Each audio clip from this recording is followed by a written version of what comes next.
ငန်းကိုစတင်လို့ရပါတော့။ဆိုတော့စတင်ပြီဆိုတော့အဲ့မိတ်ဆွေတွေကိုကျွန်တော်တို့ကဒီ3.7နဲ့သွားမယ်။ပြီးပြီဆိုတော့လည်းကျွန်တော်တို့ကအဲ့ဒီမိတ်ဆွေတွေကိုပေါ့နော်ဒီနောက်ပိုင်းမှာတဖြည်းဖြည်းနဲ့ကျွန်တော်တို့ကဒါဟိုပါပေါ့ဒီဒီဒီဟိုပါပေါ့နော်ကျွန်တော်တို့ရဲ့အရေးကြီးဆုံးဖြစ်တဲ့ core product core ဆိုတာကျွန်တော်ဟိုပါပေါ့နော်တကယ်ကိုပဲဒီတန်ဖိုးကြီးတဲ့ပေါ့နော်ထုံးပစ္စည်းတွေဖြည်းဖြည်းသွားလို့ရတာပေါ့နော်အဲ့လိုမျိုးပေါ့နော်ဆိုတော့ step by step အတိုင်းတိုင်းနောက်ဆုံးတော့ဒါတန်ဖိုးကြီးတဲ့ဒီပစ္စည်းတွေထိဒါရောက်လာလိမ့်မယ်နော်ဟုတ်ဆိုတော့ဒီနေ့ပြောမယ့်အကြောင်းအရာတော့ဒါပေါ့နော်ဒီတန်ဖိုးလေးကြီးတယ်တကယ်လည်းအဖိုးလေးဒီမှာဘယ်ဝင်တော့ဆမ်းမယ်စီလင်စီစီလင်စီတွေပြမယ်နော်တော့ဒီစီလင်စီကတော့ကျွန်တော်တို့ဒီဟိုပါပေါ့အာကင်ဆာထွက်ဆိုပြီးတော့မှကျွန်တော်ရည်ရွယ်ပြီးထုတ်ထားတာဟုတ်တယ်ဒါပေမဲ့တခြားသောယောဂတွေလည်းတောက်လို့ရတာပေါ့နော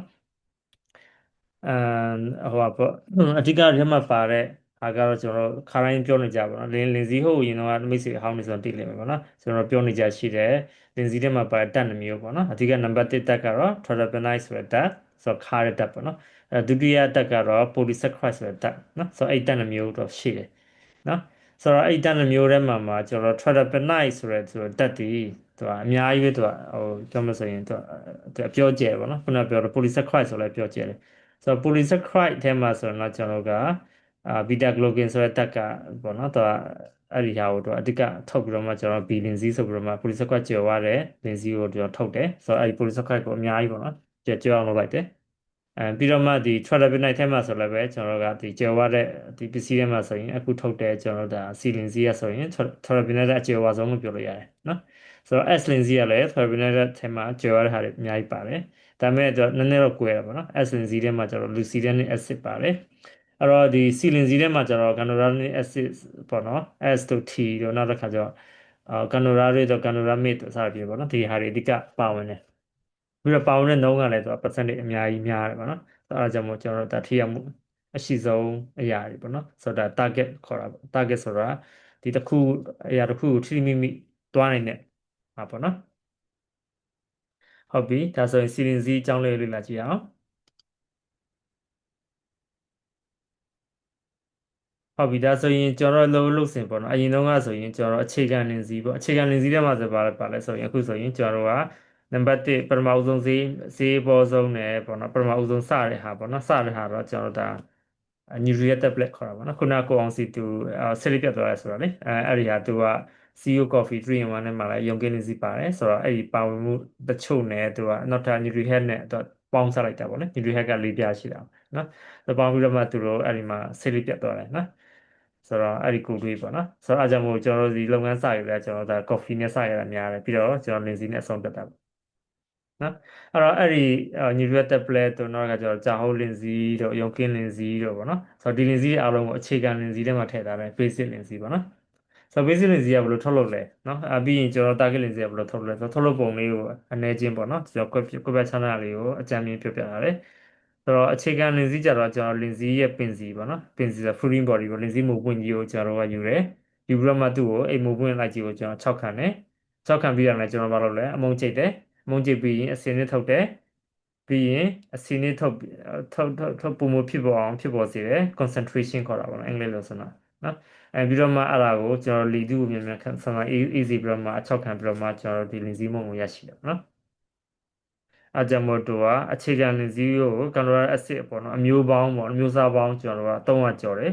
ပေါ့နော်ဒါမိုဂျီယိုပရိုဆက်ခိုက်ဆိုရင်အမျိုးပေါင်းကျွန်တော်100ကျော်ရှိတယ်နော်အဲ့တော့ကျွန်တော်တို့ကပုံမှန်အဖြစ်ပေါ့နော်ကိုကကျန်းမာတယ်ဘာမှယောဂမရှိဘူးဆိုရင်အခြေခံလင်ဇီပေါ့အနည်းဆုံးကြာဟောလင်ဇီဆိုရင်အနည်းဆုံး၄လုံးပေါ့နော်ဆိုတော့အဲ့ဒါကိုsorry ဒီယုံကင်းလင်ဇီဆို၄လုံးပေါ့ဆိုတော့စရပြင်ဒီဟာတွေတောက်တင်တယ်တကယ်လို့ကိုကယောဂတစ်ခုဖြစ်လာတယ်ပို့လိုအပ်တယ်ဆိုတော့ကျွန်တော် target လင်ဇီနဲ့ထပ်ပြီးတော့ထပ်ဆောင်ပြီးတော့တွဲတင်တယ်ပေါ့နော်ဒါဆိုဒီကကျတော့အခြေခံအားလုံးကိုသူကကာဗာဖြစ်တယ်နော်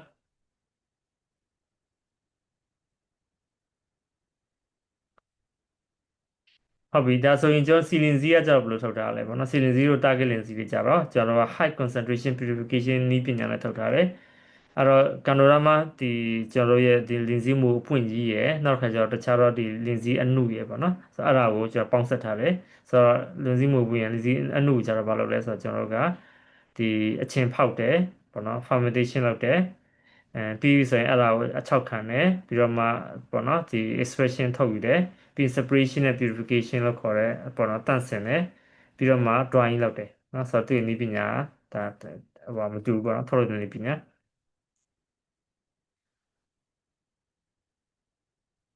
နော်အဓိကသူကကင်ဆာဆန့်ကျင်တဲ့ပစ္စည်းတွေပေါ့နော်ရရှိဖို့တက်ပေါ့နော်အဓိကအထက်မှာဘာပေါင်လဲဆိုတော့အဓိကဘာကိုအဓိကထုတ်လဲဆိုရင် granularic acid T နော် granularic acid S နဲ့ ganodermate နော် ganoderate နဲ့ ganodermate မတူဘူးနော် GNODERIC granularic ဆိုတဲ့ acid ကအဲ့ဒီ acid ကအမျိုးအစား T နဲ့ S ကတစ်မျိုးနောက်တစ်မျိုးအစားကျတော့ ganodermate acid က S ကတစ်မျိုးဆိုတော့ကျတော့ granularic acid အဓိကပါဝင်တဲ့၃မျိုးပေါ့အဓိကပါဝင်တယ်ဆိုတော့အမျိုးပေါင်း300ထဲမှာကျွန်တော်ဒီ3မျိုးကဒီကျွန်တော်ပေါ့နော်ကင်ဆာနဲ့ပတ်သက်တဲ့အပိုင်းတွေမှာတင့်လျော်တယ်ဆိုပြီးတော့ဒီဟာကိုအတိအကျထုတ်တယ်နော်ထုတ်ပြီးတော့မှအဲ့ဒါကိုကျွန်တော်ကဒီပါဝင်တဲ့ပေါ့နော် known ပေါ့ concentration ပေါ့နော်အဲ့ဒါကိုအမြင့်မားဆုံးဖြစ်အောင်ကျွန်တော်လုပ်ထားတာပေါ့နော်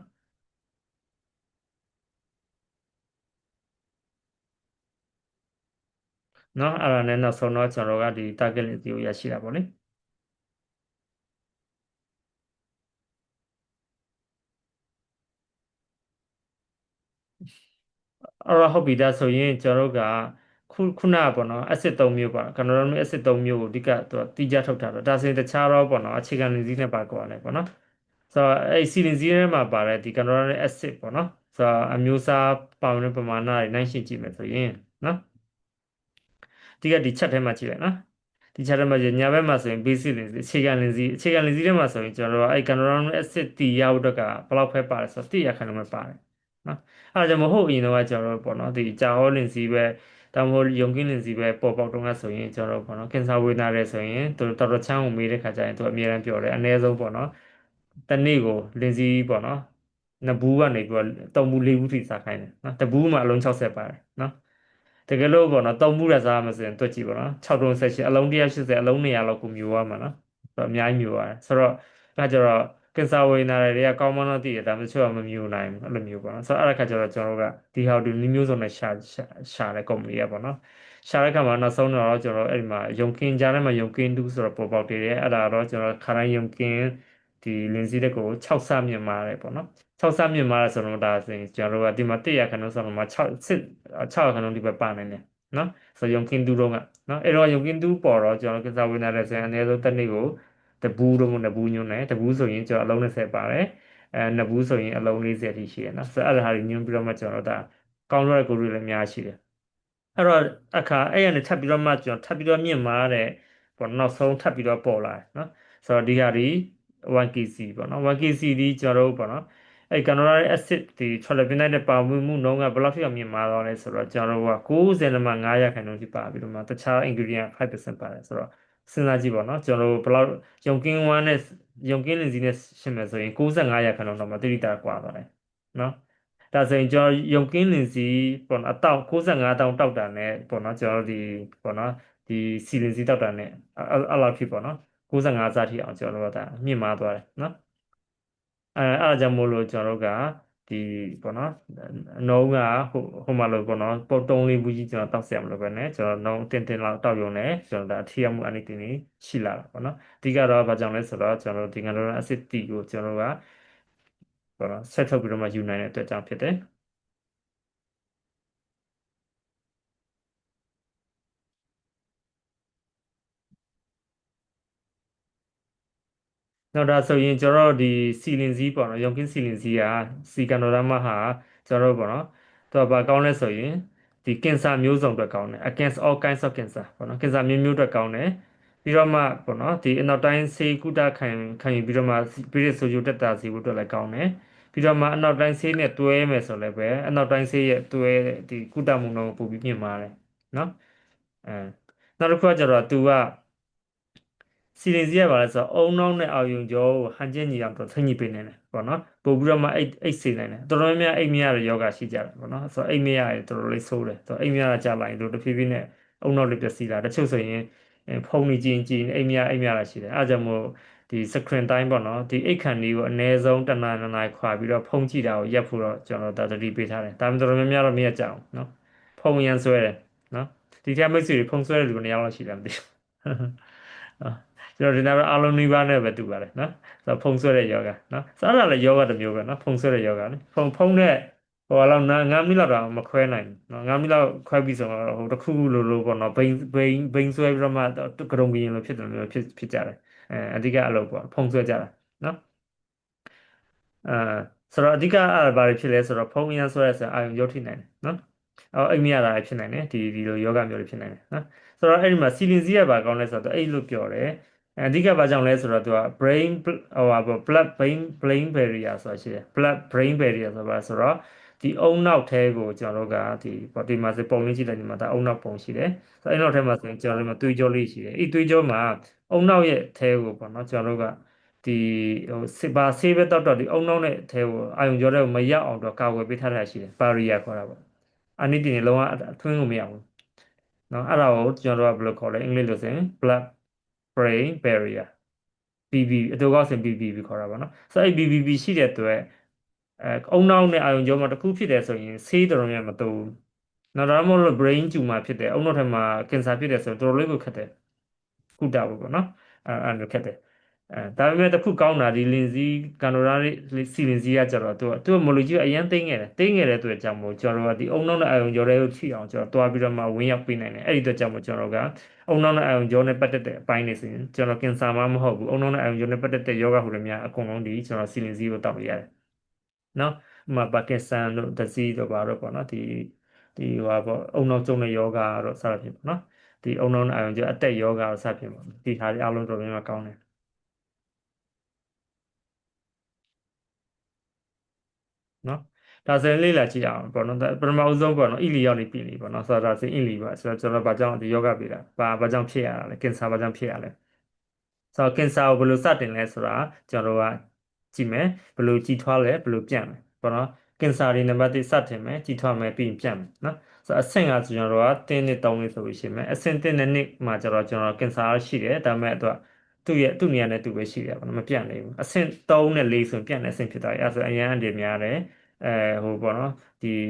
ကင်ဆာရဲ့ပြန့်တဲ့နှုန်းနဲ့ဟာဒီအရှိန်ဟုန်ကတော်တော်လေးကိုမြင့်မာသွားပြီစိုက်ကလုံးလို့ဖြစ်သွားပြီပေါ့နော်အဆင့်1နဲ့ကတော့စိုက်ကလုံးမဟုတ်တယ်လေယာလိုရိုးလေးပဲတိုက်တည်တယ်ပေါ့နော်ဝင်ရတည်တည်လေးပဲပေါ့ဒါပေမဲ့အဆင့်3နဲ့4တကယ်စိုက်ကလုံးမုန်တိုင်းတော့တကုံတောင်ကျမ်းပြီတကုံပေါ့နော်ဒီပွားထားပြီးတော့မှကင်ဆာတွေတစ်ခုလုံးပြန့်နိုင်တဲ့အဆင့်တွေဖြစ်နိုင်တယ်ဒါကြောင့်မလို့ကျွန်တော်တို့အဆင့်1နဲ့2မှာကင်ဆာရောဂါကိုသိရရင်အရန်ကန်ကောင်းတယ်အဆင့်3နဲ့4ဆိုတော့တော်တော်လေးခက်ခဲတယ်နော်အဲ့တော့ဒါဆိုတမန်ဆဲပဲကင်ဆာဆဲဆိုတော့ကျွန်တော်ခန္ဓာကိုယ်ထဲမှာရှိတဲ့ဆဲတမန်ဆဲပဲနော်တမန်ဆဲပဲနော်တမန်ဆဲနဲ့ဘာကြောင့်ကင်ဆာဆဲဖြစ်သွားလဲဆိုတော့တမန်ဆဲဒီတေးရမယ်ဆိုတော့သူမတေးပဲနဲ့သူက apoptotic ခေါ်တာပေါ့နော်ဆိုတော့ဒီ apoptotic ဆိုတော့သူကကင်ဆာဒီဆဲတွေဒီဟောနော်မကောင်းတော့ဘူးခန္ဓာကိုယ်အတွက်အကျိုးမပြုတော့ဘူးတခုအကြောင်းပြအကြောင်းပေါ့နော်တေဆုံးရမယ်ဆိုရင်ဒီမှာအဖြူအောင်လေးဖြစ်သွားမှာလေအဲ့လိုမျိုးပေါ့နော်ဒီအဖြူအောင်နဲ့တေသွားမှာဒါပေမဲ့မတေဘဲနဲ့သူကရှင်ကြံရစ်တာနော်ပြောမယ်ဇွန်ဘီပေါ့နော်ကျွန်တော်တို့ပေါ့နော်ဇွန်ဘီပေါ့အပမီရခမနော်ဆိုတော့တေရမှမတေဘဲနဲ့ဇွန်ဘီဖြစ်တယ်ပေါ့ပဲနော်ဆဲတွေကအဲ့လိုမျိုးမတေကျင်တာပေါ့အဲ့ခါကျတော့ तू ကမတေကျင်မဲ့နောက်ဆုံးမှာဖြစ်သွားလဲဆိုတော့အဲ့ဒီမှာအကျိတ်ကြီးဖြစ်သွားတာနော်ကျိတ်ဖြစ်ပြီးတော့မှအဲ့ဒီဆဲတွေကစတာမန်ဖြစ်တဲ့ဆဲပေါ့နော်ဆိုတော့မတေဘဲနဲ့ဘာဖြစ်လဲဆိုတော့ပုံမှန်ဆိုတော့ကျွန်တော်တို့ဒီ immune system ကကျွန်တော်ကင်ဆာဒီအလုပ်လုပ်တယ်ဆိုတော့ကျွန်တော်တို့တော်တော်များဖြစ်စီဖြစ်တယ် nuclear cell နဲ့ဖြစ်စီဖြစ်တယ်တွေ့ပြီးဥပါပါနော်ဒါပေမဲ့ immune system အရင်လည်းကြာနေတယ်တော့မဟုတ်ပါဘူး immune system တက်ကိုလည်းပို့ပြီးတော့မှသူကတောင်းကျမ်းနေဆိုတော့သူကမကာကွယ်နိုင်ဘဲနဲ့ပို့ပြီးတော့မှအဲ့လိုမျိုးပေါ့နော်ကင်ဆာဆဲတွေကဖြစ်ပေါ်လာတာဖြစ်တယ်နော်ဒါပေမဲ့ကင်ဆာဆဲဖြစ်ပေါ်လာတဲ့အကြောင်းရင်းတွေကခန္ဓာကိုယ်ထဲမှာ NIS priest စီရကြပေါ့နော်မျိုးဗီဇတော့၎င်းပေါ့နော်တခြားတော့အကြောင်းအရာတစ်ခုတော့၎င်းပေါ့နော်ဆိုတော့အနည်းဆုံး9နှစ်10နှစ်နဲ့အထက်ကိုသူကဖြစ်ပေါ်နေဒါပေမဲ့လူကမသိတာအခုလက်ရှိ set တွေနဲ့လည်းတိုင်းတာလည်းပဲတချို့ level တစ်ခုထိအောင်မသိနိုင်တဲ့အကြောင်းအရာတွေအများကြီးရှိတယ်နော်ဆိုတော့အဲ့ဒါတွေကဖြစ်ပေါ်နေခန္ဓာကိုယ်ထဲမှာဒါကြောင့်မလို့ကင်ဆာမဖြစ်နိုင်တဲ့လူဆိုတရားမှမရှိဘူးလူတိုင်းဖြစ်နိုင်တယ်ဘာကြောင့်လဲလူတိုင်းမှာကိုယ်ပိုင်တမန်ဆဲတွေရှိပြီးတာနော်အဲ့တော့ကိုယ်မှာမျိုးရိုးရှိတယ်ဆိုတော့ပို့ပြီးတည်ထားမယ်မျိုးမရှိဘူးဆိုလည်းပဲဒါတွေပေါ့နော်ပြောင်းလဲပြီးတော့မျိုးရိုးမရှိဘဲနဲ့လည်းဖြစ်နိုင်တဲ့လူတွေအများကြီးရှိနိုင်တယ်နော်အဲ့ဒါကင်ဆာဆဲအဆင့်တစ်နေမှာဆိုကြည့်လိုက်ကင်ဆာဆဲတွေကတဖြည်းဖြည်းနဲ့ကျွန်တော်တို့ကဒီပေါ့နော်ဒါလင်းမြန်စွာဖွံ့ဖြိုးလာတယ်နော်အဲနော်ပြီးတော့မှကျူမာတွေဖြစ်လာတယ်နော် stage 1နဲ့ stage 2ဆိုရင်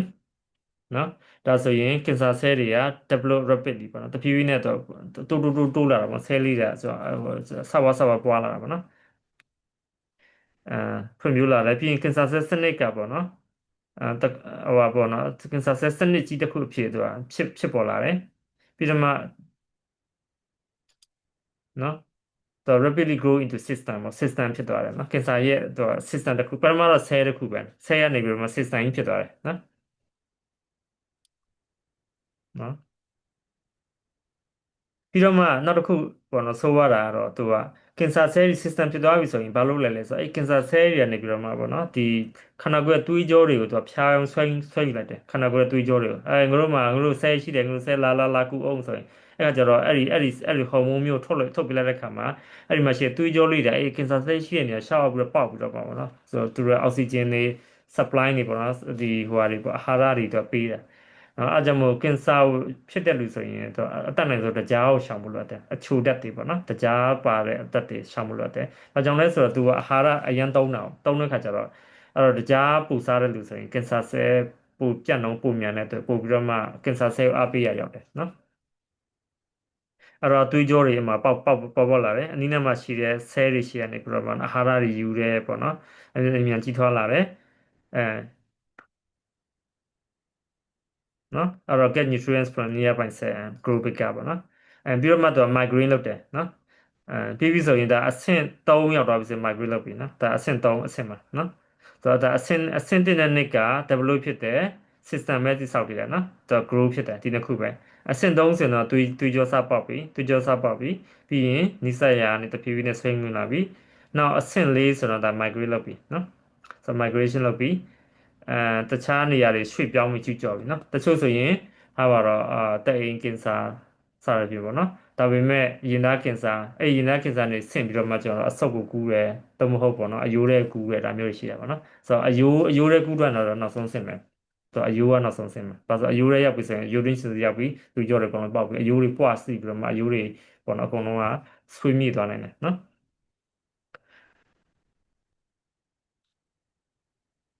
နော်အဲ့တော့ spread to nearby organ through blood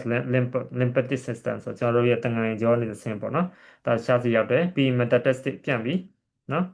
ပြီးရင် spread to other organ ပေါ့နော်တခြားသော organ တွေကိုသူကပြန့်သွားပြီနော်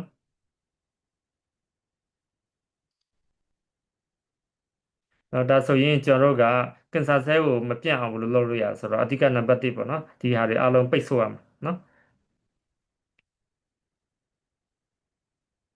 နော်အဲ့လိုမျိုးပိတ်ဆို့ဖို့လိုတယ်နော်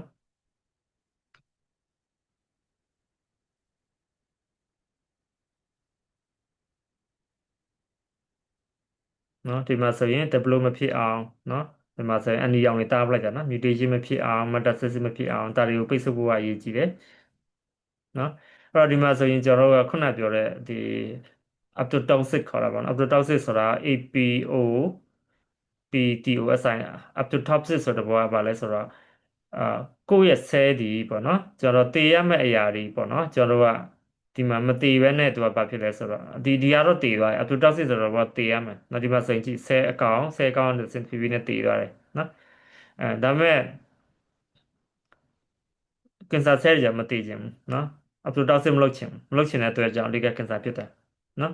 အဲ့တော့ဒါဆိုရင်ကျွန်တော်တို့ကအဲ့ဒီမှာဆိုရင်စီလင်စီရပေါ့နော်အဲ့ဒီကင်ဆာဆဲတွေကိုဘယ်လိုမျိုးပေါ့နော်အပတိုတောက်စစ်အဲ့ဒီဆဲတွေကိုကျွန်တော်တို့ဘယ်လိုမျိုးလေးမြန်ရှင်းလင်းပေးလဲပေါ့နော်အဲ့ဒီကင်ဆာဆဲတွေကိုတေးရမယ့်ဆဲတွေမြန်ရှင်းလင်းပေးတယ်အပတိုတောက်စစ်ဖြစ်အောင်ပေါ့နော်ဒီဆဲတွေတေးတင်းတဲ့ဆဲတွေတေးအောင်ဆိုပြီးတော့သူကကူညီပေးတယ်နော်အဲ့ဒါဆို neuro ဘာနော် biolab certified by GLP Good Certified Lab ပေါ့နော်Neo Biotech ဆိုတာじゃကျွန်တော်တို့ Double Crane ရဲ့ subsidiary company တစ်ခုပဲဒါဒီ lab တစ်ခု company ပဲပေါ့နော်ဒီလက်တွေ့ဆန်းတဲ့ laboratory company အဲ့ laboratory company ကနေပြီးတော့မှပေါ့နော်ကျွန်တော်တို့ဘာတွေကိုကျွန်တော်တို့က certify လုပ်ပေးလိုက်ဆိုရင်ပေါ့နော်ဒီ carbonic acid စီဟိုပါပေါ့နော်ကျွန်တော်တို့ရဲ့စီလင်စည်းဒီနော်ကင်ဆာဆဲတွေကိုကြီးထွားမှုကိုပေါ့နော်ဒီပြန့်နှံ့ခြင်းကိုကျွန်တော်တို့ကကာကွယ်ပေးတယ်ဆိုတဲ့အပိုင်းပေါ့နော်ဆိုတော့အဲ့ဒီပိုင်းတွေကိုကျွန်တော်တို့ကရှိတယ်ပေါ့နော်အဲ့ဒါကိုကျွန်တော်တို့က GLP certified လက်မှတ်ရထားတယ်အတိအမှတ်ပြုလက်မှတ်ရထားတယ်နော်ဒီ laboratory ကနေပြီးတော့အတိအမှတ်ပြုလက်မှတ်ရထားတယ်အဲ့တော့ဒီမှာကြည့်လိုက်မယ်ဆိုရင်အထက်ပေါ်ပြဆက်များတဲ့ကင်ဆာဆဲအရေအတွက်ကိုတော်ညွှန်းပြတာဒီမှာဆိုရင်ဘယ်လောက်ရှိလဲပေါ့နော်အဲ့တော့ဒီမှာဆိုရင်ပထမအဆုံးမှာဆိုရင် YKC without YKC ပေါ့နော်စီလင်စီမတောက်တော့ကဆိုရင်သူရဲ့ဒီ B B4 ဆိုတဲ့ quadrant မှာကြည့်လိုက် နော်အရေးအတွက်ဘယ်လောက်မှတိတ်မတွေ့ရအောင်နော်အဲ့တော့နောက်တစ်ခုကကြတော့နောက်တစ်ချက်မှာဆို low dose YKC ကို low dose တောက်တဲ့ခါမှာနည်းနည်းလေးစတွေ့ရတယ် medium dose မှာအလဲလက် dose မှာတော်တော်များလာပြီ high dose ပေါ့နော် 1kc ကို high dose ပေါ့နော်ရုံကင်းစီလင်စီကိုများများပေးလိုက်တဲ့ခါမှာ apoptosis ပို့ပြီးတော့ဖြစ်တယ်ဆိုရင်ဒါဒ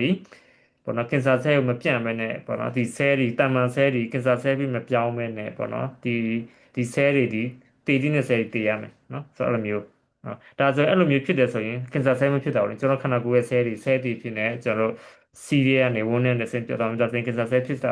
အကြောင်းမရှိဘူးနော်ဆိုတော့အဲ့ဒါကြောင့်မလို့ကျွန်တော်တို့ကယုံကင်းစီလင်စီတောက်ထားမယ်ဆိုရင်ဒီအော်ပတိုတောက်စစ်ပိုင်းကိုလုပ်ပေးတဲ့အတွက်နော်ကင်ဆာဖြစ်နိုင်ခြေအများကြီးလျှော့ချတယ်ကင်ဆာကိုကာကွယ်တဲ့အပိုင်းပေါ့နော်ဒါဆိုရင်ကင်ဆာကိုကာကွယ်လို့တော့ပြောလို့ရတယ်နော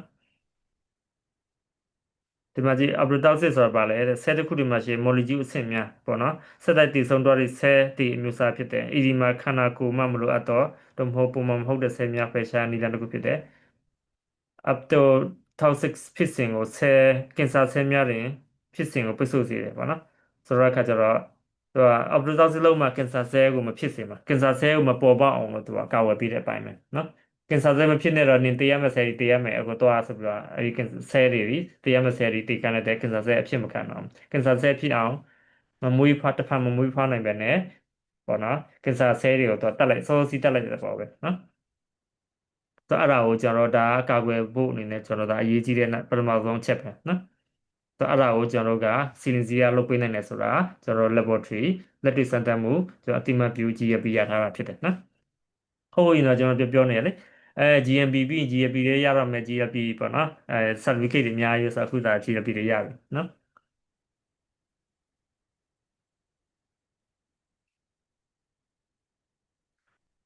်ဟုတ်ပြီဒီမှာဆိုလဲအဲ့လိုပဲဒီ test တွေစမ်းသပ်ထားတယ်ဒီမှာစအပေါ်မှာကျွန်တော်ဒီပေါ့နော်ဒီကင်ဆာဆဲလုံးလေးကြည့်လိုက်မယ်အဲ့တော့ဒီ Sean Oxy ရဲ့ပေါ့နော်ကျွန်တော်ဒီဟိုပါပေါ့ Tri Trineo Biotech ရဲ့ပေါ့နော်ဒီ laboratory စမ်းသပ်ခန်းကနေပြီးတော့မှယုံကင်းစီဟာတဲ့ကင်ဆာဆဲတွေအတွင်းမှာရှိသွေးကြိုးတစ်တွေဖြစ်ပေါ်မှုကိုဟန်တာပေးတယ်နော်နောက်ကကင်ဆာဆဲများကြီးထွားခြင်းကိုဟန်တာပေးတယ်ဆိုတော့ကောင်းမွန်တဲ့ GLP ရရှိထားတယ်လက်မှတ်ရရှိထားတယ်နော်ဆိုတော့အဲ့ဒီ laboratory မှာဘယ်လိုစမ်းသပ်ထားလဲဆိုရင်ဒီမှာသွေးနီဦးဆဲတွေကိုကျွန်တော်တို့ကဒီကြီးထွားဟိုပါပေါ့နော်ဒီမဖြစ်အောင်ပေါ့နော်ဒီဆဲတွေမဖြစ်အောင်သူကကာဝယ်ပေးရဆိုတဲ့အပိုင်းမှာဒီမှာပြထားတယ်နော်ဒီမှာဆိုရင် hemoglobin ကျူမာပေါ့နော်ဒီကျွန်တော်တို့ရဲ့ဒီကင်ဆာဆဲရဲ့ hemoglobin ဓာတ်တွေကိုကျွန်တော်တို့ကပေါ့နော်ဒီဟိုပါပေါ့ short ချအောင်သူကလုပ်ပေးထားတယ်နော်။ဘာလို့ဆို hemoglobin ကင်ဆာဆဲ hemoglobin များသွားမယ်ဆိုရင်သူကသွေးကြောတွေပေါက်အောင်သူကဆွဲတော့မှာနော်ဆွဲခေါ်တော့မှာနော်ဒီမှာဆိုရင်အုပ်စုကြည့်လိုက်အုပ်စု၃စုရှိတယ်နံပါတ်1အုပ်စုဒီတမန်အုပ်စုဒီတမန်ကျမ်းမာတဲ့အုပ်စုကင်ဆာမရှိတဲ့အုပ်စုပေါ့နော်ဒီဒုတိယအုပ်စုကကြတော့ကင်ဆာဆဲရဲ့သွေးကြောတစ်တွေပွားစေတယ်ပေါ့နော်ဒီဟောပေါ့ဆေးကျွေးထားတဲ့အုပ်စုပေါ့နော်ဆိုတော့ဒီဆေးဒီကင်ဆာဆဲရဲ့ဒီကင်ဆာဆဲကိုလာစေတဲ့ဟော်မုန်းတစ်မျိုးပေါ့နော်သူကသွေးကြောတွေလာတော့ပေါက်တော့ငါ့ရဲ့ကင်ဆာဆဲတွေမလာတော့ပေါ့နော်အာဟာရလိုအပ်တယ်ဆိုပြောတဲ့အပိုင်းပေါ့နော်ဒါဆိုရင်သူကသွေးကြောတွေပေါက်ဖို့အတွက်သူကဖန်တီးလိုက်တာပေါ့နော်ဒါဆိုရင်အများကြီးမြင့်တက်သွားတယ်ဒီပါဆိုသူ့ရဲ့နှုန်းဒီနံပါတ်6ကျော်ဖြစ်သွားတယ်အဲ့ဒီမှာကျွန်တော်စီလင်ဇီနဲ့အဲ့ဒီ drug နဲ့စီလင်ဇီနဲ့တွဲစားတဲ့ခါမှာဒီမှာကြည့်လိုက်မြောက်ကြည့်လိုက်ရင်အောက်ကိုပြုတ်ကျသွားတယ်နော်ဒါဆိုရင် short ကျသွားတာတွေ့ရတယ်နော်ဒါဆိုရင်သွေးကြောတွေထပ်ပြီးမပေါက်အောင်ကာကွယ်ပေးတယ်နော်အဲ့ဆိုရင်ခုနက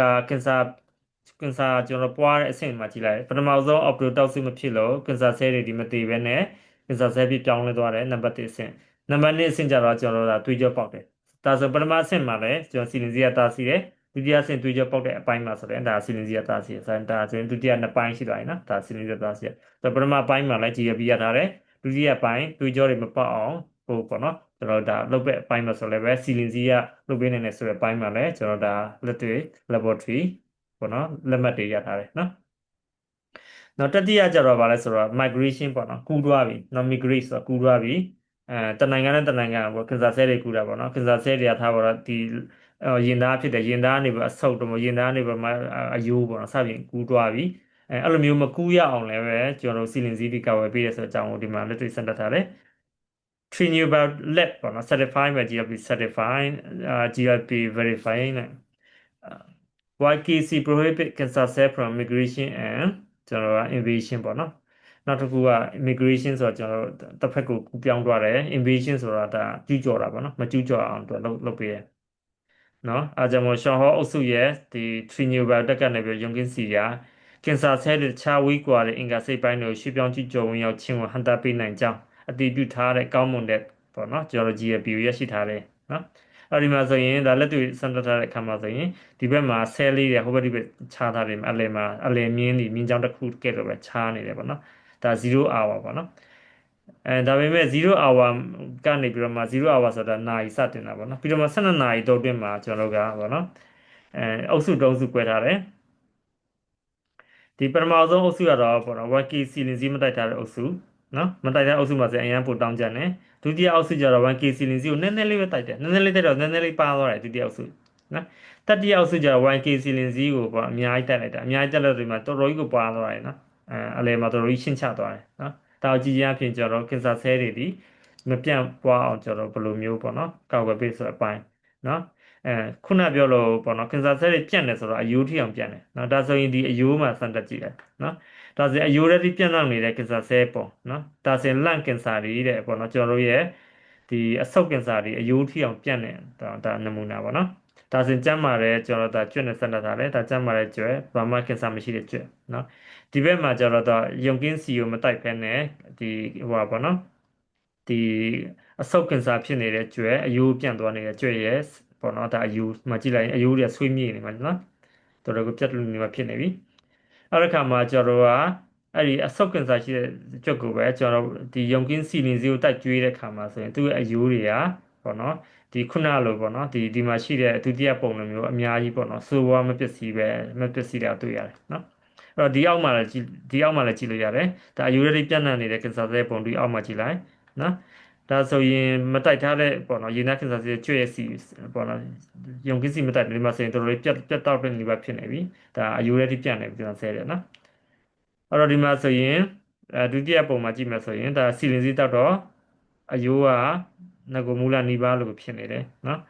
်ဒါဆိုရင်ယုံကင်းစီတိုက်ထားတဲ့ရေနံကင်ဆာဖြစ်နေတဲ့ကျွဲ့ပေါ့နော်ဒါစီလင်စီတိုက်လိုက်တာအဲကြောင့်မို့ရှောင်းအုပ်စုရဲ့ Triannular Biotech Lab ရဲ့စမ်းသပ်မှုရပါတော့ယုံကင်းစီလင်စီဒီကင်ဆာဆဲတွေကိုမူလအနေရတဲ့အယူတွေမပြန့်အောင်နိုင်အောင်တသိပေးတယ်ဆိုတော့ပေါ့နော်အကောင်းမွန်တဲ့ခွဲကန်းအလေးကျင့်ပေါ့နော်အတိမတ်ပြုလက်မှတ် GLP ကိုရရှိထားတယ်နော်ဒါဆိုရင်ကျွန်တော်လက်မှတ်ဒီအဆင့်1မှာလည်းရတယ်ဒုနှစ်မှာလည်းရ3ပေါ့နော်စီအဆင့်3တော့ပြန့်တဲ့အဆင့်ပေါ့နော်ဒါအယူထိပြန့်တဲ့အဆင့်ဆိုတော့အပိုင်းတွေကိုကျွန်တော်တို့ကဒါရရှိထားတာပေါ့အဆင့်စစ်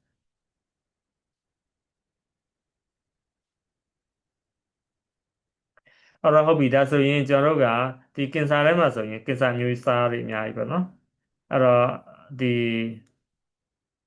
နော်ရှောင်းအုပ်စုရဲ့ပေါ့နော် Training Lab ရဲ့အတည်ပြုထားတဲ့ကောင်းမွန်တဲ့ခွဲကန်းအလေးကျင့်ပေါ့နော် GLP ရဲ့လက်မှတ်တွေမှာဆိုရင်လက်မှတ်အရာပေါ့နော်အဆုတ်ကင်ဆာအသက်ဥမာကြီးအစာအိမ်ကင်ဆာပေါ့နော်စတဲ့ဖြစ်များတဲ့ပေါ့နော်ကြွက်တွေကိုတဲ့ YKC လင်စီနဲ့ကုသပြီးတော့စမ်းသပ်ကြည့်တဲ့အခါမှာရက်လက်မှာအချိတ်ကင်ဆာထွားနှုန်းရဲ့85ရာခိုင်နှုန်းကိုကျွန်တော်ဟန်တာပေးကြောင်းတွေ့နိုင်တယ်နောက်တစ်ခါကျတော့ပန်ကရီယာတို့လိုရင်သားတို့လိုပေါ့နော်ခက်ခဲတဲ့လင်စီဟိုဟာပေါ့ဒီဟိုဟာပေါ့နော်ဒီကင်ဆာတွေပေါ့နောက်တစ်ခါကျတော့ရင်သားကင်ဆာထဲမှာဆိုရင်နည်းနည်းခက်တဲ့ဟာက triple negative ရင်သားကင်ဆာပေါ့နော်ဆိုတော့အဲ့ဒီဟာတွေအဲဆိုတော့အဲ့ဒါတွေကိုလည်းပဲကျွန်တော်တို့ကကြီးထွားနှုန်းကို90ရာခိုင်နှုန်းတော့မှကျွန်တော်တို့ကတာစီပိတ်နေတယ်ဆိုတဲ့လက်မှတ်ကိုကျွန်တော်ရရှိထားတယ်နော်ဒီမှာဆိုအဆုတ်ကင်ဆာဆိုရင်ဒီမှာဆိုရင်90ရာခိုင်နှုန်းကျော်တယ်အသက်ကင်ဆာဆိုရင်90နဲ့ဥမာကြီးဆိုရင်86ရာခိုင်နှုန်းကောင်းတယ်အစာအိမ်ဆိုရင်91ရာခိုင်နှုန်းပန်ကရီယာဆိုရင်59ဆို60ရာခိုင်နှုန်းနီးပါးပါနော်ရင်သားကင်ဆာ69 triple negative ရင်သားကင်ဆာဆိုရင်54နော်ပြီးတော့မှဒီ multiple myeloma ဆိုတာ urine cancer urine ချင်စီမှာပေါက်တဲ့ cancer เนาะဒီ cancer ကကျတော့အဆင့်မရှိဘူးဘာလို့ urine ချင်စီတွေမှာရောက်တဲ့တကူလုံးပြတ်မှာပဲเนาะအဲ့ဒါတွေကိုလည်းပဲကျွန်တော် short ချပေးနိုင်တယ်ဆိုတဲ့မှာလေ obvious reduction of cancer growth in bone marrow tissue test ပေါ့เนาะလုံးဝဒီ urine ချင်စီထဲမှာရှိတဲ့ဒီ cancer တွေပေါ့เนาะဒီအယိုး cancer တွေကိုလည်းပဲကျွန်တော်တို့ short ချပေးနိုင်တယ်ဆိုတာတွေ့ရတယ်ပေါ့เนาะသွေး cancer တွေပေါ့เนาะနော်ဒီမှာဆိုရင်သွေးကင်ဆာနဲ့ပတ်သက်လို့အယိုးကင်ဆာနဲ့ပတ်သက်လို့ပေါ့နော် multiple myeloma ဆိုတာသွေးကင်ဆာဒါမှအယိုးထဲမှာပြန့်နေတာနော်ဒီမှာဆိုရင်ဒီကြွက်နဲ့စမ်းသပ်ထားတယ်သူရဲ့ပေါ့နော်ဒီခါယိုးထဲမှာ L5 ဆိုတဲ့ခါယိုးအဆင့်ပါပေါ့နော်ဆိုတော့ multiple myeloma urine ရှင်စီကိုတွေးကြောပေါ့နော် ယူရင်းစင်စီကိုတွေးကင်ဆာကြောင့်ပျက်စီးသွားတဲ့ကြွက်ရဲ့ဒီခါယိုနံပါတ်ပေါ့နော်နံပါတ်5ပေါ့နော်နံပါတ်5မှာဆိုရင်နော်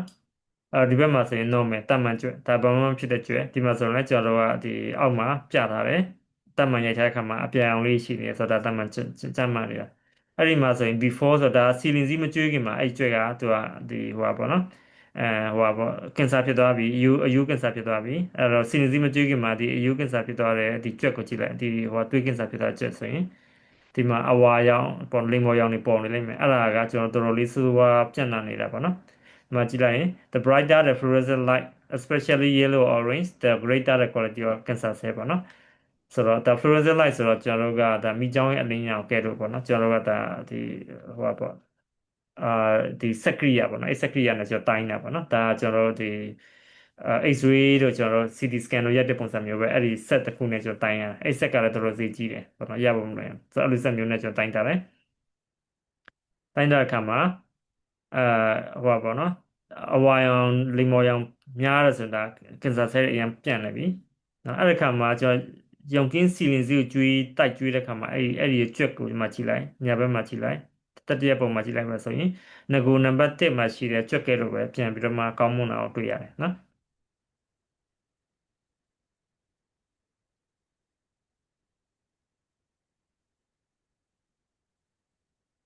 နောက်တစ်ခုကဘာ certificate ထားလဲဆိုတော့ဒီရှောင်းအုပ်စုကနေပြီးတော့မှပေါ့နော်ဒီ GFB ရထားတာဘာလဲဆိုတော့ယုံကင်း CD တဲ့နော်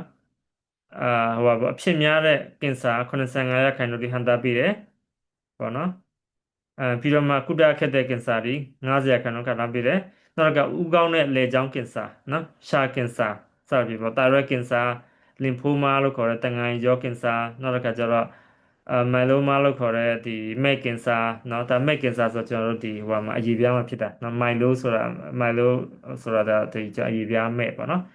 နောက်ကကျတော့တအိမ်ကင်ဆာစီဂျီကင်ဆာအစရှိတဲ့ကင်ဆာတွေပေါ့နော်စီလင်စီနဲ့ပေါ့နော်စမ်းသပ်ပြီးတော့ရက်လက်အောင်လုံးကောင်းမွန်မှန်ကန်ပါတယ်ဆိုတာ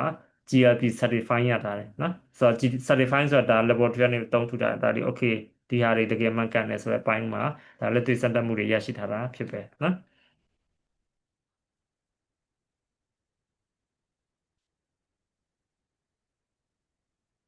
ဟုတ်ပြီပြီးတော့မှရရှိ GLP ရရှိထားတဲ့ပြင်ကျွန်တော်တို့ကမူပိုင်ခွင့်တွေပါရထားတယ်မူပိုင်ခွင့်တွေကဘယ်မှာရထားလဲဆိုရင်ကျွန်တော် US Taiwan Singapore China Hong Kong မကောင်းပေါ့နော်ဆိုတော့အဲ့ဒီနိုင်ငံတွေမကဘူးစသဖြင့်အဲ့နိုင်ငံတွေအားလုံးမှာကျွန်တော်တို့ကမူပိုင်ခွင့်ယူထားတဲ့အတွက်တခြားသောကုမ္ပဏီအပြိုင်ကုမ္ပဏီတွေကကျွန်တော်တို့လိုက်တူပြီးတော့မှပေါ့နော်ဒီလိုမျိုးရပါတယ်ဆိုတော့မျိုးပြောတော့မှသူတို့ထုတ်ပိုင်ခွင့်မရှိတော့ဘူး။ဘာကြောင့်လဲဆိုတော့ကျွန်တော် Double Crane ကမူပိုင်ခွင့်ယူလိုက်ပြီနော်။အဲ့တော့ဒီfilm ကောင်းစဉ်က innovation တိုက်တယ်။နော်ကင်ဆာကုသဖို့အတွက်ထက်မြက်သောအာနိသင်ပါရှိတယ် therapeutic composition for the treating cancer ဆိုတဲ့လက်မှတ်ကိုကျွန်တော်တို့ရရှိထားတာဖြစ်တယ်။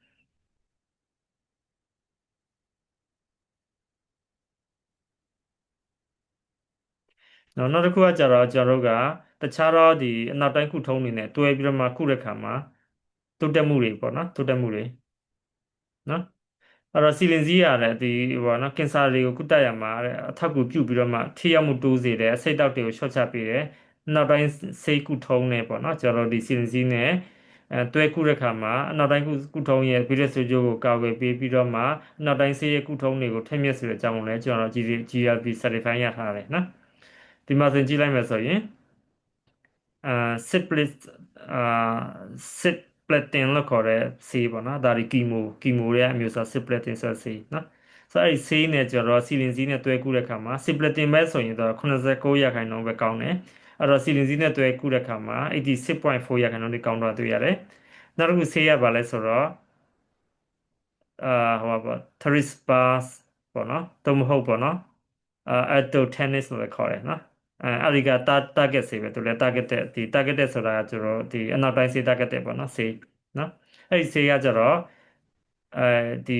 ကင်ဆာရဲ့ဒီကျူမာတွေရဲ့ group ပေါ့နော်ဒီကြီးထွားနှုန်းကိုဘယ်လောက်ရခိုင်နှုန်းဒီသူကဒီတာစီပေးလဲဆိုပြောတာနော်အဲ့ဒီဆေးသုံးမယ်ဆိုရင်လည်းကင်ဆာကြီးထွားနှုန်း62ရာခိုင်နှုန်းထိအောင်သူကဒီတာစီပေးတယ်ဒါပေမဲ့အဲ့ဒီဆေးနဲ့ကျွန်တော်တို့ရဲ့ယုံကင်းစီလင်စီနဲ့တွဲကုတဲ့ခါမှာ89.5ရာခိုင်နှုန်းထိအောင်တိုးတက်သွားတွေ့ရတယ်နောက်ဆေးရပါလဲဆိုတော့ Ali အလမ်တာပေါ့နော်အလမ်တာဆိုတဲ့ဆေး ဒါလည်းကီမိုဆေးပဲเนาะကီမိုဆေးကုသတဲ့ခါမှာ50%ကောင်းတယ်ဒါပေမဲ့အလမ်တာနဲ့စီလင်စီနဲ့တွဲကုတဲ့ခါမှာ85%ကောင်းတော့တာတွေ့ရတယ်เนาะအဲ့တော့အဲ့ဒီအနောက်တိုင်းဆေးတွေရဲ့ကီမိုသူကဆေးတွေကဆေးထဲမှာသူကဗီရုစ်ဆိုကြအများဆုံးဆေးလို့ပြောပါဆိုရင်ကင်ဆာကုဆေးပဲเนาะကီမိုနဲ့ပတ်သက်တဲ့ဆေးတွေပဲအဲ့ဒါဒီဗီရုစ်ဆိုကြအများဆုံးပဲเนาะပက်နစလုံးတွေပါတယ်အဲ့လောက်မများဘူးစီးရွက်ကလည်းအဲ့လောက်မများဘူးအဲ့ဒါလည်းပူဆိုးတာလေးကျွန်တော်ကကီမိုပဲကီမိုလောက်ဗီရုစ်ဆိုကြများကီမိုပဲရှိတယ်เนาะဆိုအဲ့ဒီဗီရုစ်ဆိုကြကိုလည်းသူကကာဝယ်ပေးတဲ့ပြင်သူတို့ရဲ့ဒီပေါ့နော်ကုသနိုင်တဲ့စွမ်းရည်ကသူကမြင့်တင်ပေးတာတွေ့ရတယ်နှစ်ခုပေါင်းတဲ့ခါမှာเนาะ အဲအဲ့တော့ဒီ Sean အုပ်စုကနေပြီးတော့မှ Trineo Biotech အတွက်အတည်ပြုထားတာပေါ့နော်ဆိုတော့အဲ့ဒီကနေပြီးအတည်ပြုထားတဲ့ GLP ကဘာရထားလဲဆိုရင်ဘာတွေ့ရထားလဲဆိုရင်ပေါ့နော်ကီမိုဒါတို့ကုထုံးကင်ဆာဆဲများကိုပေါ့နော်ဒါပြစ်မှတ်ထားတဲ့ဆေးဝါးပေါ့နော် targeted ဆေးဝါးခေါ်တာပေါ့နော်အဲ့တော့ယုံကင်းစီနီစီနဲ့ပေါင်းစပ်တဲ့ခါမှာတဲ့ကင်ဆာအကျိတ်ကျုံတွားခြင်းဆိုင်ရာအကျိုးသက်ရောက်မှုကိုပုံမကောင်းမွန်ကြောင်းကိုကျွန်တော်အတိအမှတ်ပြုရရှိထားတယ်နော်နောက်တစ်ခါကျတော့တောက်ရူဘင်ဆိုတဲ့ဒီစိတ်တောက်ပြင်းတဲ့ဗိရုစ်ဆိုရရှိတဲ့ကင်ဆာဆေးပေါ့နော်အဲ့ဒါနဲ့စီလင်စီနဲ့တွဲကူးတဲ့ခါမှာကန်ရိုရမ်အက်ဆစ်တီပေါ့နော်အဲ့ထဲမှာဆိုကန်ရိုရမ်အက်ဆစ်တီနဲ့တွဲစမ်းသပ်တဲ့ခါမှာအဲ့ဒီရဲ့ဆေးရဲ့60%ရှော့ချနိုင်ဆောင်ကိုတွေ့ရတယ်အနောက်တိုင်းဆေးတွေကိုကျွန်တော်ဘယ်လောက်ထိရှော့ချနိုင်လဲဆိုတာကိုကျွန်တော်လက်တွေ့စမ်းသပ်ထားတယ်နော်အဲ့တော့ဒီမှာဆိုရင်ကျွန်တော်ပေါ့နော် DOXO RUBINCIN ဆိုတော့ Doxorubicin ဆိုတာဒါအရန်ကဗိရုစ်ဆိုကြများတဲ့ဒီဟိုကီမိုကုထုံးတဲ့တစ်မျိုးပေါ့နော်ကီမိုဆေးပေါ့နော်အဲ့ဒီဆေးနဲ့ကျွန်တော်တို့ကဒီမှာဆိုရင် Candoramin acid ပေါ့နော် T612 ဆိုတာ Candoramin acid T ရဲ့အမျိုးအစားပဲအဲ့ဒါကို5 micro ပေါ့နော်5 micro ပေါ့နော်မီတာနဲ့ကျွန်တော်တို့ကကျွေးတယ်နော်နောက်ကကျတော့30နောက်တစ်ခါ20နော်အဲ့ခါမှာကြည့်လိုက်မှဆိုရင်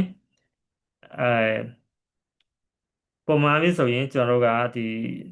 စီလင်စီမပါဘူးဆိုရင်အဲ့ဒီဆေးကပေါ့နော်တောက်ဆိုရူဘင်ဆင်ဆိုတဲ့ဆေးကကျွန်တော်0.83 micrometer ပေါ့နော်ဒီကျွေးရတယ်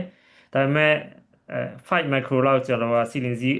ကိုထည့်ကျွေးတဲ့အခါမှာကျွန်တော်0.35ပဲကျွေးဖို့လိုတယ်နော်30ကျတော့0.32ပဲလိုတယ်နောက်တစ်ခါကျတော့ကျွန်တော်ဒီ20 micro ထိကျွေးတဲ့အခါမှာ0.29ထိပဲလိုတယ်ဆိုတော့တနည်းအားဖြင့်ဆိုရင်50%လောက်ထိအောင်ကျွန်တော်ကဒီအနောက်တိုင်းဆေးရဲ့ပေါ့နော်ဒီပမာဏဒီ50%လောက်ကိုကျွန်တော်က short ချပေးနိုင်တယ်နော်ဆိုတော့ဒီဆေးဒီဘာကြောင့်မို့အရေးကြီးတာလဲဒီလောက်ထိအောင်ပေါ့နော်ဒီအရန်ကိုဆေးရပြင်တာလဲဆိုတော့အဓိကတော့ကျွန်တော်ကခုရခက်တဲ့ဒီဟိုပါပေါ့ရင်သားကင်ဆာထဲမှာခုရခက်တဲ့ဆိုတဲ့ဟာပေါ့နော်ဒီ triple negative breast cancer တွေတက်တော့ခုတဲ့ဆေးပဲเนาะအဲ့ဒီကင်ဆာဟိုအနောက်တိုင်းဆေးရเนาะဆိုတော့အဲ့နောက်တိုင်းဆေးကိုကျွန်တော်တို့ကတဝက်နီးပါးလောက်ဆော့ချပေးနိုင်တယ်ဆိုတော့တော်တော်ကိုကောင်းနေပြီเนาะဆိုတော့တဝက်လောက်ပဲသုံးတာနဲ့တော့ထိရောက်တယ်เนาะစီရင်စီနဲ့တွေ့သုံးတဲ့ခါမှာเนาะဆရာဝန်ကလည်းပြောတယ်โอเคအဲ့လိုတိတောက်စရာမလိုတော့ဘူးတဝက်ချစားပြီပေါ့နော်အဲ့ခါကျတော့treat with the chemo drug target plus silenzi တဲ့ tumor shrink more effective ပေါ့နော်ဆိုတော့ကျွန်တော်တို့ရဲ့ဒီကင်ဆာဆဲတွေပေါ့နော်ဒီကျုံသွားတဲ့နှုန်းကအရင်ကိုထိရောက်တယ် treat with the doxepin ဆိုတော့ DOX ပေါ့နော်ဆိုတော့အဲ့ဒါနဲ့ glutamate acid နဲ့ကျွန်တော်တွဲဆုံးတဲ့ခါမှာဆိုရင် able to reduce doses နော်60%ဆိုတော့60%လောက်ကို short ချပေးနိုင်တယ်ပေါ့နော်ပြီးတော့မှ effective အတူတူပဲသူတို့ရဲ့ထိရောက်မှုအတူတူပဲဆိုတော့မှ60%လောက် short ချရင်းနဲ့ကိုပဲကျွန်တော်တို့ကသူ့ရဲ့ထိရောက်မှုအတူတူတော့ဖြစ်တယ်နော်ဆိုရင်ဒါဆိုရင်ကျွန်တော်တို့ကဒီ virus ဆိုကြကို short ချပေးလို့ရတာပေါ့လေနော်အဲ့တော့ဟုတ်ပြီဒါဆိုရင်ကျွန်တော်တို့ကစီလင်စီကိုဘီလင်စီနဲ့တွဲသုံးတဲ့ခါမှာဘာအကျိုးကျေးဇူးတွေရှိလဲနော်ဆိုတော့ CD ကျွန်တော်တို့က tretavin အမျိုးအစားဝင်ဖြစ်တယ် BD polysaccharide အမျိုးအစားဝင်ဖြစ်တယ်သူကအထက်မှာ beta glucan ပါတယ်အဲ့တော့ tretavin လည်းပါတယ် polysaccharide လည်းပါတယ်ဆိုတော့နှစ်ခုပေါင်းလိုက်တယ်ဆိုတော့တော်တော်လေးကိုပို့ပြီးတော့ထိရောက်တာကိုတွေ့ရတယ်နော်အဲ့တော့ဒါမှမဟုတ်ကျွန်တော်စီလင်စီကိုဘီလင်စီနဲ့ပေါင်းတဲ့ခါကျရင်တဲ့နော် Canora acid kill cancer cell thoroughly ဆိုတော့အဓိကတော့ကျွန်တော်တို့က Canora acid စီလင်စီကကျတော့ cancer cell တိုက်ရိုက်တက်တယ်တိုက်ရိုက်သွားတယ် B ကျတော့ indirect သွားတယ် molecular polysaccharide ကျတော့သူက enhance immunity ဆိုတော့ immune system ကိုမြင့်ပြီးတော့မှ natural cell ကိုတိုက်ခိုင်းတာသူကနော် natural cell နဲ့တိုက်ပြီးတော့မှဒီ cancer cell ကိုသူကတောင်းဝင်တာဆိုတော့တကယ်လို့တော့နှစ်ခု two way ပေါ့နော်တစ်ဖက်ကလည်း immune system ကို boost လုပ်ပြီးတော့မှသွားတိုက် cancer cell အတွက်တစ်ဖက်ကလည်း စီလင်စီကလည်း cancer cell တိုက်ရိုက်တိုက်ဆိုတော့နှစ်ခုညှပ်တတ်တဲ့ခါမှာ cancer cell ရဲ့ဒီပေါ့နော်ကျွန်တော်တို့ဒီနှိမ်နင်းနိုင်စွမ်းပိုပြီးတော့မြင့်မားတာတွေ့ရတယ်နော်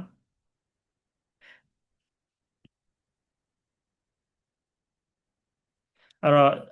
ရှောင်းအုပ်စုရဲ့ Tranier Bio အတွက်အတိအမှတ်ပြုထားတယ်ပေါ့နော်ကောင်းမွန်တဲ့ဓာတ်ခွဲခန်းစမ်းသပ်မှုအရာဒီမှာဆိုလဲ GAP ရထားတယ် YKC နဲ့ B ကိုပေါ့နော်သူကပေါင်းပြီးတော့မှဒီတိုက်တဲ့ခါမှာတဲ့ပို့ပြီးတော့ထိရောက်တယ်ဆိုတဲ့အကြောင်းကိုလည်းကျွန်တော်တို့က GAP ရထားတယ်နော်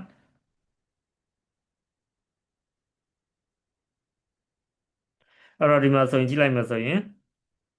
ဒီ control group ဆိုဘာမှမကြည့်ထားတဲ့ကြွယ်အဲ့မှာယုံကင်း C တိုက်ထားတဲ့ကြွယ်နော်အခါမှာယုံကင်း B တိုက်ထားတဲ့ခါမှာဆိုရင်ပို့ပြီးတော့မှထိရောက်မှုအနေတင်ပိုမြင်မာတာတွေ့ရတယ်နော်ယုံကင်း B+C နော်ချက်ပါမိကြောင်းလင်းအောင်ရအဝါရောင်နေအောင်ပေါ့နော်ပုံမတောက်ပလေလေကင်ဆာဆဲတိဆုံးလုံးများလေလေတဲ့ဆိုဒီမှာဆိုရင်ကျွန်တော်အဝါရောင်လိမ္မော်ရောင်ပို့ပြီးတောက်ပတဲ့အတွက်ကင်ဆာဆဲကိုတတ်တည်နိုင်တဲ့နှုန်းပိုများတယ်ဆိုတဲ့အပိုင်းကိုတော့လက်တွေ့စမ်းသပ်ထားတယ်နော်ဒီမှာဆိုရင်ကျူမာ site ပေါ့နော်ဒီဟိုဟာကင်ဆာဆဲအကျိတ်အရွယ်စားကိုကြည့်မယ်ဆိုရင်200 400 600 800ရှိတယ်အဲ့ဒီမှာဆိုရင်ကျွန်တော်တို့ကအမဲရောင်ကကျွန်တော်ဘာမှမကျွေးတဲ့အုပ်စု control group ခေါ်တာเนาะဒါဆိုရင်တဖြည်းဖြည်းနဲ့အရွယ်စားက4ရက်8ရက်12ရက်16ရက်မှာ4ရက်ကနေပြီးတော့တဖြည်းဖြည်းနဲ့တက်သွားလိုက်တာ16ရက်မှာတော်တော်လေးမြင့်သွားတယ်600ထိအောင်ကျွန်တော်တို့ဒါဘောအရွယ်စားကြီးသွားတယ်ကင်ဆာဆွဲရเนาะအဲ့ဒီခါမှာကျွန်တော်တို့ကစီလင်စည်းကိုကျွေးတဲ့ခါမှာကျွန်တော်တို့ကအရွယ်စားပေါ့နော်တိတ်မကြီးလာဘူးဒါပေမဲ့သူကနည်းနည်းလေးနေရာကျော်ထွေးရကြီးသေးတယ်သူကနော်ဒါပေမဲ့တော့ B နဲ့တွဲကူးတဲ့ခါမှာ B နဲ့တွဲတဲ့ခါမှာသူ့ရဲ့အရွယ်စားတွေ100အောက်ကိုပဲရောက်သွားတာတွေ့ရတယ်နော်တနည်းအားဖြင့်ဆိုရင်အဲပေါ့နော်ကင်ဆာဆဲရဲ့ကြီးထွားနှုန်းကိုဘယ်လောက်ထိအောင်တားဆီးနိုင်လဲဆိုရင်စီလင်စည်းတစ်ခုတည်းဆိုရင်ကျွန်တော်တို့က60ရာခိုင်နှုန်းနီးပါးပေါ့နော်59.4ရာခိုင်နှုန်းထိတိုးလာပြီးတော့မှဘီလင်စည်းနဲ့ပေါင်းတဲ့ခါမှာဆိုရင်81.9ရာခိုင်နှုန်းထိအောင်တော့ဒီပေါ့နော်အဲကင်ဆာဆဲရဲ့ကျွန်တော်တို့ပေါ့နော်ဒီကြီးထွားနှုန်းကို short ချပေးတာတွေ့ရတယ်နော်အဲဒါကြောင့်မို့နှစ်ခုပေါင်းနေဆိုရင်ပို့ပြီးတော့မှထိရောက်တာကိုတွေ့ရပါတယ်အဲ့ဒီအတွက်ကိုလည်းကျွန်တော်တို့ကကြည့်ရပြီးရရှိထားတယ်ပေါ့နော်နောက်တစ်ခုကကြတော့ဗာလဲဆိုတော့နောက်ဒီမှာဆိုရင် hormone positive နော် hormone ကအပေါင်းလက္ခဏာဖြစ်ပြီးတော့ HER2 ကျတော့ negative ပေါ့နော် HC က HER2 က negative ရှိတဲ့ synchronous bilateral breast cancer နော်သူ hormone ကနှစ်ခုလုံးကသူပေါ့နော်နှစ်ခုလုံးကဒီတစ်ခုက positive တစ်ခုက negative ဆိုတော့တော်တော်လေးကုရခက်တဲ့ဒီယောဂပေါ့နော်အဲ့လိုမျိုးတစ်ခုတည်း positive ဆိုတော့တစ်ခုက negative ဆိုရင်သူကကုရလွယ်နေတယ်တစ်ခုကလည်းသူ positive သုံးခုရှိတဲ့ဟာမျိုးလည်းရှိတယ်အဲဒါကြောင့်ရေနံကိစ္စတွေကအများကြီးအမျိုးအစားတွေအများကြီးပဲရေနံကိစ္စတွေဖြစ်တာချင်းတူတူဒါပေမဲ့အဲ့ဒီထဲမှာကုရအခက်ဆုံးရေနံကိစ္စတွေဒီရေနံကိစ္စမျိုးစားပဲသူဒီ hormone positive နဲ့ HER2 negative ပေါ့နော်ဆိုတော့အဲ့ဒီရေနံကိစ္စနော်ဆိုတော့အဲ့ဒီမှာဆိုရင်အဲ့ဒီဟော်မုန်းကအနုတ်ပေါ့နော်ဒီဟာတုကဒီဟော်မုန်းကအပေါင်းလက္ခဏာဒီဟာတုကအနုတ်လက္ခဏာရှိရရင်နကစားအဆင့်လေးပေါ့နော်အဆင့်လေးအယူတိပြနေတဲ့လူနာရဲ့ကူတွေ့ပေါ့နော်ဒါသူ့ရဲ့ testimony နော်သူ့ကိုဗာတိုက်လဲဆိုရင်ယုံကင်းစီကိုတစ်နေ့နှလုံးနှစ်ကြိမ်ဆိုတော့တနည်းအားဖြင့်ဆိုရင်၄လုံးပေါ့နော်ဆိုတော့၄လမှာဆိုရင်10ဘူးကုန်တယ်အဲ့တော့ယုံကင်းခေလင်စီဘာလို့လဲဆိုတော့သူကဒီဟိုပါပေါ့နော်ဘေးရဆိုးကျိုးကာကွယ်ဖို့အတွက်ဆိုရင်ကင်ဆာတွေကီမိုတွင်းရပြီဆိုရင်တော့ခေပါတစ်ခါတိုက်ရတယ်အဲ့တော့ကြောင့်မို့ခေလင်စီကိုတစ်နေ့ကို2 tablet twice daily ပေါ့နော်တစ်နေ့ကိုနှစ်ပြားနေပြီးတော့မှဟိုပါပေါ့၄ကြိမ်ပေါ့နော်တစ်နေ့နှစ်ပြားကိုနှစ်ကြိမ်ပေါ့နော်နောက်ကကြတော့ဘီလင်စီကိုကြတော့အာတစ်ခါတစ်ထုပ်နှစ်ထုပ်ပေါ့နော်နှစ်ထုပ်ကို၄ကြိမ်ဆိုတော့ရှစ်ဟိုပါပေါ့8ထုပ်ပေါ့နော်အဲဒါဆိုတော့ခီလင်စီကတစ်လောက်ကို၄လကို6ခုကုန်တယ်ပြီးတော့ဘီလင်စီကကြတော့၄လတော့တွင်းမှာပဲ6ဘူးကုန်တယ်နော်အဲ့ဒီရဲ့ကူတွေပေါ့နော်သူ့နာမည်က Miss Chan ခေါ်တယ်ပေါ့နော်အသက်50ရှိတယ်ရင်နာကင်ဆာဝင်လာတယ် Miss Chan ကလည်းအနောက်တိုင်းကုထုံးဖြစ်တဲ့ရင်သားတအိမ်နဲ့ပေါ့နော်မမျိုးအိုတိုက်ဟိုပါပေါ့ဒီခွဲတိုက်တဲ့ target ပေါ့နော်ဟော်မုန်းဆေးတွေကိုလည်းတွဲပြီးတော့ကုတယ်အထက်ပေါ်ပြပါတိုင်းပေါ့နော်ယုံကင်း C ရောယုံကင်း K ရော K ဆိုတာတော့မဟုတ် S ပေါ့နော် K တော့မဟုတ် S လည်းရတယ်နော်ဒါ K ကကြတော့အမုံသူက S ကြတော့ကျွန်တော်ကအတောင်ပေါ့နော်ပြီးတော့မှ B ရောတွဲတိုက်တယ်တွဲတိုက်ပြီးတော့မှတဲ့ခုတဲ့အခါမှာသူ့ရဲ့ CEO level က9ထိအောင်ကျသွားပြီးတော့မှ CA1 ဟို153ကကျတော့30အောက်ကျသွားပြီးတော့မှကောင်းမွန်တာတွေ့ရတယ်နော်ဒီမှာဆိုရင် CA ပေါ့နော် CA ဆိုတာကကင်ဆာဟိုပါပေါ့ကင်ဆာမကာခေါ်တာနော်ကင်ဆာမကာဆိုကင်ဆာ level ဘယ်လောက်ထိမြင့်နေပြီလဲဆိုတော့တိုင်းတာတာနော်အဲ့ဒါကို CA ဆိုတဲ့အဓိပ္ပာယ်ပါဆိုတော့ casino နော် casino embryonic ပေါ့နော် antigen လို့လည်းခေါ်တယ်နော်ဆိုတော့အဲ့ဒီ protein ကိုတော့တိုင်းတာနော်အဲ့ဒီဟာဒီငါးအောက်ကိုရောက်နေပြီသူကနော်ပြီးတော့မှ CA1513 ကလည်းပဲသူ့ရဲ့ကင်ဆာမာကတစ်မျိုးပဲအခါကျရင်ကင်ဆာမာကတစ်မျိုးတည်းကြည့်လို့မရဘူးအခါကျရင်သူက2မျိုး3မျိုးလောက်ကြည့်ရတယ်ကြည့်ပြီးတော့မှသိကြတယ်အဲ့လိုမျိုးပေါ့နော်ဒါကကြောင့်ကင်ဆာမျိုးစားပေါ်မူတည်တယ်နော်တကယ်လို့prostate cancer ဆို PSA တို့ဘာလို့စပြီးသူဒီမကမတူဘူးနော်မကမတူအဲ့တော့အဲ့ဒီမှာဆိုရင်အဲ CA1 153ဆိုရင်ကျွန်တော်3ဟိုပေါ့ဒီမှာဆိုရင်30အောက်ကိုကျသွားတွေ့ရတယ်ဒီ graph လေးမှာကြည့်မယ်နော် graph လေးမှာကြည့်လို့ရတယ်နော်ဒီမှာဆိုများပြတ်တာလေနော်တဖြည်းဖြည်းနဲ့အောက်ကျသွားတယ်ဒီမှာဆိုတဖြည်းဖြည်းနဲ့ရစ်ဒီ2009 3လပိုင်းနဲ့တွားတောက်လိုက်တာ2000ခွန်လောက်မှာဆိုရင်တော်တော်လေးကျလာပြီနော်2021ဆို2021ဆိုနှစ်နှစ်တော်တွင်းပေါ့နော်နှစ်နှစ်တော်တွင်းမှာဆိုအများကြီးကျသွားတွေ့ရတယ်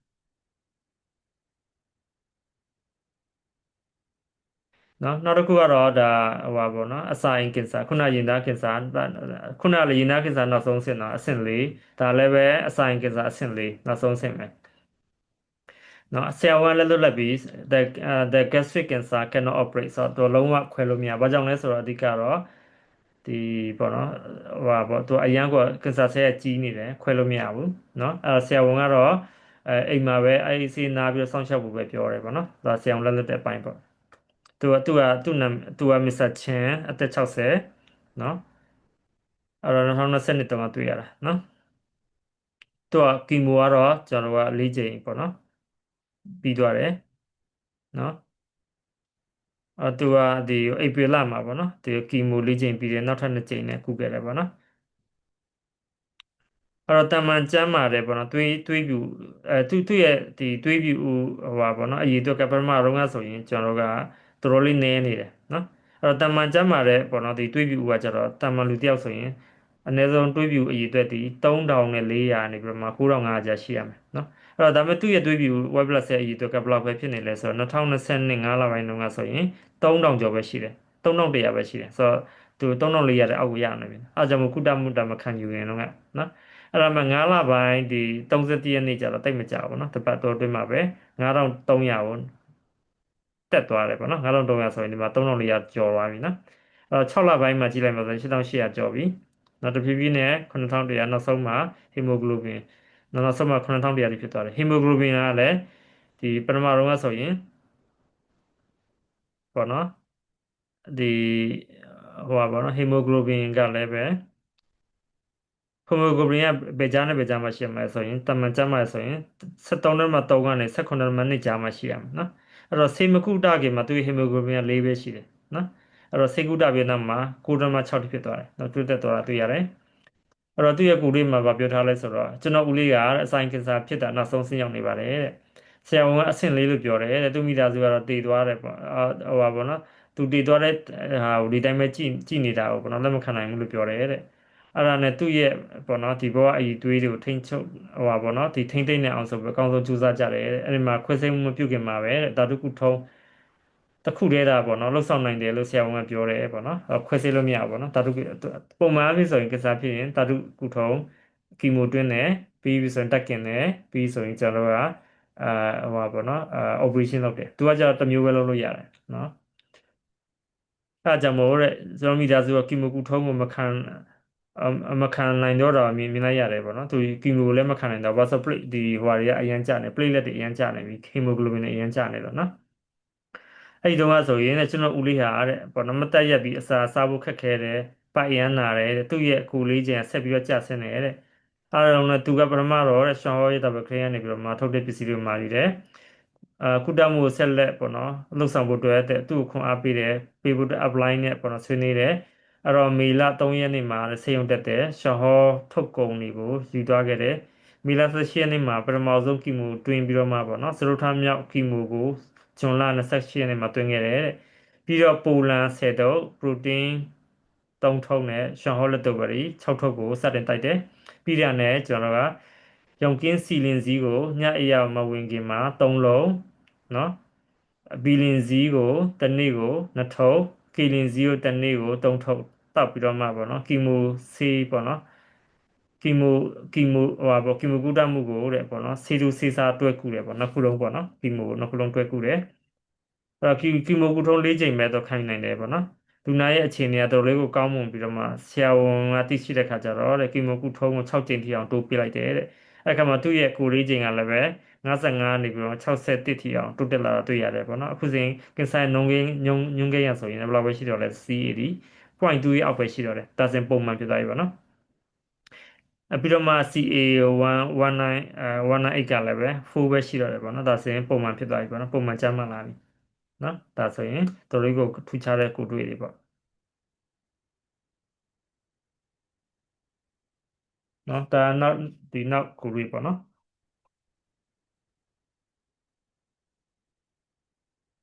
ဒါကြတော့ခေါင်းနဲ့ဒီ level ပေါ့နော်အာ level မှာရှိတယ် naso nasopharyngeal carcinoma လို့ခေါ်တယ်အဆင့်၄နော် stage 4နော်အဲ့တော့သူကဘယ်ထိအောင်ပြတ်နေအယိုးထဲထိပြတ်နေပြီနော်ပြီးတော့မှဒီရင်ညွန့်မှာရှိတဲ့အယိုးပေါ့နော်နောက်တစ်ခါကျတော့ဒီပေါင်မှာရှိတဲ့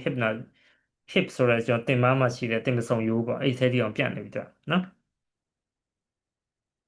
အဲ့တော့သူ့နာမည်က Miss Han ပေါ့အသက်48နှစ်နော်ဒါ2021တုန်းကတွေ့တယ်ကိုတွေ့နော်ဥကောင်းတဲ့ level ကင်ဆာဥကောင်းတဲ့ level ကင်ဆာဖြစ်တယ်နော်ဟိုပါပေါ့ nasopharyngeal carcinoma လို့ခေါ်တယ်အဆင့်၄ bone metastasis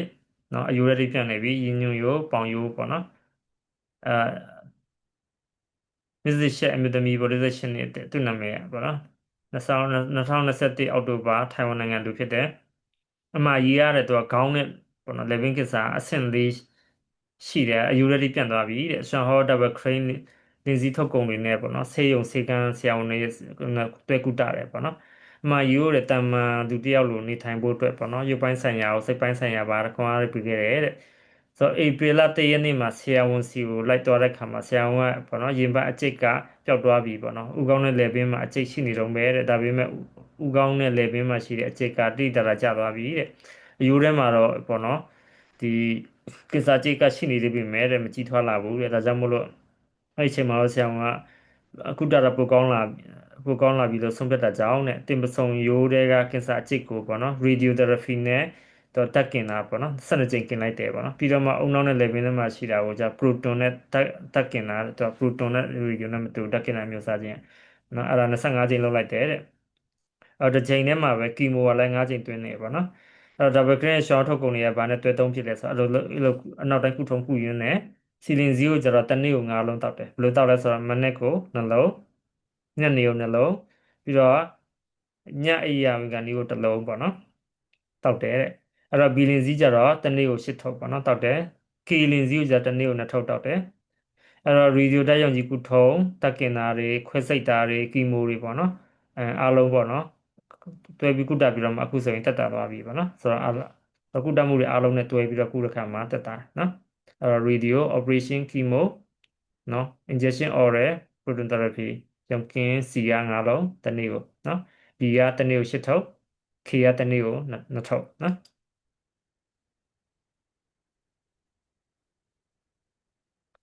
အဲ့တော့စီလင်စီးကခုနပြောလို့ပေါ့နော်အုံနောက်နဲ့အာယုံကြောအတွက်လည်းကောင်းတယ်နော် PPB ကိုကာဝယ်ပေးတယ်အဲ့ဒါကြောင့်မို့ Alzheimer လို့ခေါ်တယ်ဒီအုံနောက်ကျုံတဲ့ယောဂကိုလည်းပဲကျွန်တော်တို့က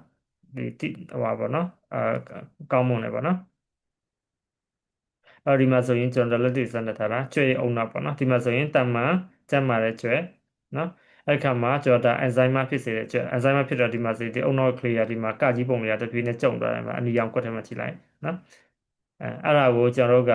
စီရင်စီကျွေးတဲ့ခါမှာသူကအုံနောက်ရဲ့ဒီကျုံနေတာတဖြည်းဖြည်းနဲ့ပြန်ပြီးတော့မှငကူနီးပါးလို့ပြန်ဖြစ်သွားတယ်အောက်မှာဆိုရင်ပုံလေးမှာဆိုရင်ကြည့်လိုက်ရင်ထိတယ်နော်အဲ့ဒီမှာဆိုရင်အာ amyloid beta peptide ပေါ့နော်ဆိုအဲ့ဒီဟာဒီ enzyme AD ကိုဖြစ်စေတဲ့ molecule ပေါ့နော်အဲဆိုအဲ့ဒီဟာကိုကျွန်တော်တို့ကဒီစီလင်စီသုံးညအဖြစ် short ချပေးတာတွေ့ရတယ်ပေါ့နော်အားကြောင့်မို့အဲ့ဒီအတွက်ကိုလည်းသူကဒီ Alzheimer အတွက်ကိုလည်းကျွန်တော်တို့က GLP ရရှိထားတယ်အဲ့တော့ Sean Oxy ရဲ့ Trineo Biotech လက်ပေါ့နော်အတိပထားတဲ့ GLP လက်မှတ်အတိမတ်ပြုရတဲ့ GLP ရပေါ့နော်စီလင်စီရတဲ့အုံနောက်နဲ့အာရုံကြောဆိုင်ရာတိုးတက်မှုကိုတိုးတက်ဟိုပေါ့နော်ဒီကောင်းမွန်ဆောင်အကြောင်းကိုသူကရရှိထားတယ်နော်အဲ့တော့ YKC can improve the disease that can caused by degenerative brain neuron ဆိုတော့အုံနောက်နဲ့အာရုံကြောတက်ကိုလည်းကျွန်တော်တို့က GLP ရရှိထားတာတွေ့ရတယ်နော်အဲ့ဒါကြောင့်မို့ကျွန်တော်တို့က အိမ်မပျော်ယောဂတွေအတွက်အရင်ကောင်းတယ် depression Parkinson နော် Caesar ဆိုအသက်ယောဂတွေ epilepsy ဆိုအသက်ယောဂဟူတွေများအားလုံးပေါ့နော် brain tumor အားလုံးဒီစီရင်စီနဲ့ကျွန်တော်တင်လျော်တယ်နော်ဟုတ်ကဲ့နော်ဒီနေ့ရဲ့ဒီဟိုပါပေါ့နော်ဒီစီရင်စီ